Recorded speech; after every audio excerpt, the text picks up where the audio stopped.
શું તમે ક્યારેય આવી દેવી વિશે સાંભળ્યું છે, જેમનો જન્મ મૂર્તિમાંથી નહીં પરંતુ દુનિયાના પાપ, માળ અને આસુરી શક્તિઓના વિરોધમાં ઉઠેલી ચેતનાથી થયો હતો? એવી શક્તિ જે સિંહ પર નહીં પણ બકરા પર સવારી કરે છે. એવી દેવી જે કામ, ક્રોધ, લોભ, મોહ અને તંત્ર મંત્ર જેવા કલિયુગી વિકારોને બોટલમાં બંધ કરીને પોતાના ભક્તોની રક્ષા કરે છે. ચાલો હવે આપણે એવી એક આધ્યાત્મિક યાત્રા પર જઈએ જ્યાં તમને મળશે મેલડી માતાનું એ રૂપ જેને જાણવું દરેકના બસની વાત નથી. અહીં અનસુનાયેલા અને અદ્ભુત રહસ્યોનો ખુલાસો થશે. આ બધું માત્ર ઇતિહાસ અને કથાઓના સંદર્ભમાં જણાવવામાં આવી રહ્યું છે. શું તમે તૈયાર છો આ રહસ્યનો પડદો ઉઠાવવા માટે? તો સમય ગુમાવ્યા વગર આ રહસ્યમય યાત્રાની શરૂઆત કરીએ. સત્યયુગના અંત સમયના પ્રસંગે અમૃવા નામનો એક દૈત્ય હતો, મહાન, પ્રત્યાપી અને માયાવી. તેના અત્યાચારથી સૃષ્ટિમાં હાહાકાર મચી ગયો હતો. દેવતાઓ સાથે ભયાનક યુદ્ધ થયું અને દેવતાઓ પરાજિત થયા. ત્યારે દેવોએ મહાશક્તિની સ્તુતિ કરી. આદિશક્તિ જગદંબા સિંહવાહિની દુર્ગા રૂપે પ્રગટ થઈ અને તેમણે 9 રૂપ ધારણ કર્યા. તેમની સાથે 10 મહાવિદ્યાઓ તથા અન્ય શક્તિઓ પણ પ્રગટ થઈ. દૈત્ય સાથે ફરીથી મહાયુદ્ધ શરૂ થયું. 5000 વર્ષ સુધી અવિરત યુદ્ધ ચાલ્યું. એક વખત દૈત્ય અમૃવાના પ્રાણ સંકટમાં આવ્યા ત્યારે તે યુદ્ધ છોડી ભાગી ગયો. રસ્તામાં તેને એક મૃત ગાયનો પિંજર દેખાયો. તેણે વિચાર્યું કે આ પિંજરમાં છુપાઈ જઈશ તો દેવીઓ નજીક નહીં આવે. તે તેમાં સમાઈ ગયો.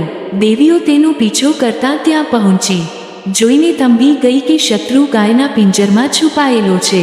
મૃત ગાયનો પિંજર અશુદ્ધ માનવામાં આવતો હોવાથી ત્યાંથી દૈત્યને બહાર કાઢવો અશક્ય હતો. એવી વિપરીત સ્થિતિમાં દેવીઓ એક ઉપાય કરવા લાગી. તેમણે હાથ પર હાથ રગડ્યા અને તે ઘર્ષણથી ઉર્જા ઉત્પન્ન થઈ જે માળના રૂપમાં બહાર આવી. શ્રી ઉમા દેવીએ માળને એકત્ર કરીને એક મૂર્તિ બનાવી. તમામ દેવ દેવીઓએ સ્તુતિ કરી. એ સમયે તે મૂર્તિમાંથી આદિશક્તિ જાતે જ ખંજર ધારણ કરેલી 5 વર્ષની બાળા તરીકે પ્રગટ થઈ અને પૂછ્યું, હે માતાઓ, મને શા માટે બોલાવ્યું? દેવીઓએ આખી વાત કહી. દેવીએ સમજ્યું અને દેવીઓની ઈચ્છા મુજબ તે બાળા ગાયના પિંજરમાં પ્રવેશી ગઈ. દૈત્ય ડરીને બહાર ભાગી ગયો અને સાયલા સરોવર ખાતે છુપાઈ ગયો. બાળાએ પણ સરોવરમાં પ્રવેશ કર્યો અને દૈત્યનો સંહાર કર્યો. દેવતાઓએ જયકાર કર્યો. પરંતુ કારણ કે આ બાળાનું સર્જન દેવીઓએ હાથના માળથી કર્યું હતું, તે પોતાની સર્જક ઉમિયા માતા પાસે ગઈ અને પૂછ્યું, મારું નામ, ધામ અને કાર્ય શું છે? ઉમિયાએ કહ્યું, ચામુંડા પાસે જા. ચામુંડાએ તેને કામરૂપની વિજય માટે મોકલી. ચામુંડાને ખબર હતી કે કામાખ્યા તંત્ર મંત્રની સિદ્ધિની જગ્યા છે. જો એ ત્યાંથી વિજયી બનીને પાછી આવશે તો એની શક્તિનો અંદાજ થશે. બાળાએ કામરૂપના દ્વાર પરના નુરિયા મસાનને પરાજિત કર્યો. કામાખ્યા નગરમાં પ્રવેશ કર્યો તો ત્યાં તંત્ર, મંત્ર, કાળી વિદ્યા અને માયાના ડગલા હતા. દેવીએ બધું એક દ્રાવક રૂપે બનાવી બોટલમાં ભરી લીધું. ભૂતો, પ્રેતો, તાંત્રિકો બધાને બકરામાં રૂપાંતરિત કરી તેના પર સવારી કરી. હાથે બોટલ લઈને ચામુંડા પાસે પાછી આવી. ચામુંડાએ કહ્યું, જે વિદ્યા અન્યને દુઃખ આપવા માટે વપરાય તેને મેલી વિદ્યા કહે છે. તું એ મેલી વિદ્યા પર વિજયી થઈ છે, તેથી તારું નામ મેલડી માતા રહેશે. તું કલિયુગના વિકારો, માળ, કામ, ક્રોધ, લોભ, મોહ અને મત્સરનો નાશ કરનારી શક્તિ છે. તેથી સૃષ્ટિ તને મેલડી માડી તરીકે પૂજશે. તમે બધા દુષ્ટોને બકરામાં ફેરવી દીધા છે, તેથી બકરો તારો વાહન હશે. સંસ્કૃતમાં બકરાને અજ કહે છે અને અજ નો અર્થ બ્રહ્માંડ પણ થાય છે, એટલે બ્રહ્માંડ પર રાજ્ય કરતી શક્તિ પણ તું જ. તારો સ્થાયી નિવાસ સૌરાષ્ટ્રની ધરતી પર રહેશે, પરંતુ તારો પ્રભાવ આખી સૃષ્ટિમાં રહેશે. કલિયુગમાં તું બકરાવાળી મેલડી માતા તરીકે ઘર ઘર પૂજાશે. માતાના ચહેરા પર મમતા, નયનમાં કરુણા અને હૃદયમાં પ્રેમ છે. તેઓ અષ્ટભુજ રૂપે પણ દર્શન આપે છે અને તેમની 8 ભુજામાં અસ્ત્ર શસ્ત્ર છે. મિત્રો, અત્યાર સુધી તમે જે જાણ્યું એ તો માત્ર એક ઝલક હતી. હવે આવે છે રાજા વિરમદેવની કથા. સૌરાષ્ટ્રની સીમા પર ગગનપુર નામનું નાનું રાજ્ય હતું. રાજા અને રાણી સંતાનહીન હતા. એક દિવસ રાણી જંગલમાં સ્નાન કરવા ગઈ. ત્યાં એક કન્યા દેખાઈ, બકરા પર સવાર, હાથમાં ત્રિશૂલ અને ખંજર, નયનમાં જ્વાળા પરંતુ ચહેરા પર કરુણા. માતાએ કહ્યું, રાણી, તું મને બોલાવી નથી, પણ હું આવી છું.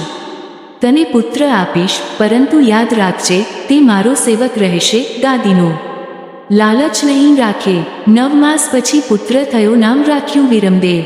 5 વર્ષની ઉંમરે એક દિવસ બકરાને પકડતા પકડતા જંગલમાં ખોવાઈ ગયો. સવારે મહેલ પર પાછો આવ્યો, હાથમાં એક નાની બોટલ હતી. બોલ્યો, હું માતાના મંદિરમાં હતો, એમણે આ આપી છે. સંકટમાં ખોલજે, લોભમાં નહીં. વર્ષો પછી રાજાએ ગાદી તેને સોંપી. વિક્રમાદિત્ય સમાન ધર્મનિષ્ઠ, ન્યાયપ્રિય અને ભક્તિશીલ રાજા બન્યો. પરંતુ પાડોશી ધીરપાલને ઈર્ષ્યા થઈ અને તેણે દગો કરીને રાત્રે હુમલો કર્યો. અંતે રાજા પાસે માત્ર 300 સૈનિક રહ્યા. તેણે માતાની બોટલ ખોલી. માતા પ્રગટ થઈ અષ્ટભુજ રૂપે, બકરા પર સવારી કરી. તેમણે ક્ષણમાં યુદ્ધનો પાડો પલટી નાખ્યો. શત્રુ ભાગી ગયો. યુદ્ધ બાદ રાજાએ સિંહાસન ત્યાગીને માતાનું મંદિર બાંધ્યું. માતાએ કહ્યું, હે વીર, તું હવે માત્ર રાજા નહીં, મારો પરમ ભક્ત છે. જ્યાં પણ અન્યાય થશે, તું મારી શક્તિ બનીને પ્રગટ થશો. આજ પણ સૌરાષ્ટ્રમાં કહેવામાં આવે છે કે જ્યાં મેલડી માતાની સાચી ભક્તિ થાય છે, ત્યાં મનને શાંતિ અને માર્ગ મળે છે. ત્યારબાદ હેમરાજ અને ભોજરાજ જેવી અનેક કથાઓ જોડાયેલી છે, જે બતાવે છે કે મેલડી માતા માત્ર દંડ આપનારી શક્તિ નહીં, પરંતુ રક્ષક અને માર્ગદર્શક શક્તિ પણ છે. જે અહંકારમાં ડૂબે તેને ચેતવે છે, અને જે સચ્ચા હૃદયથી બોલાવે તેને માર્ગ આપે છે. માતાનું રૂપ અભય અને કરુણાથી ભરેલું છે, અને તેઓ કલિયુગના વિકારોનો નાશ કરનારી મહાશક્તિ છે.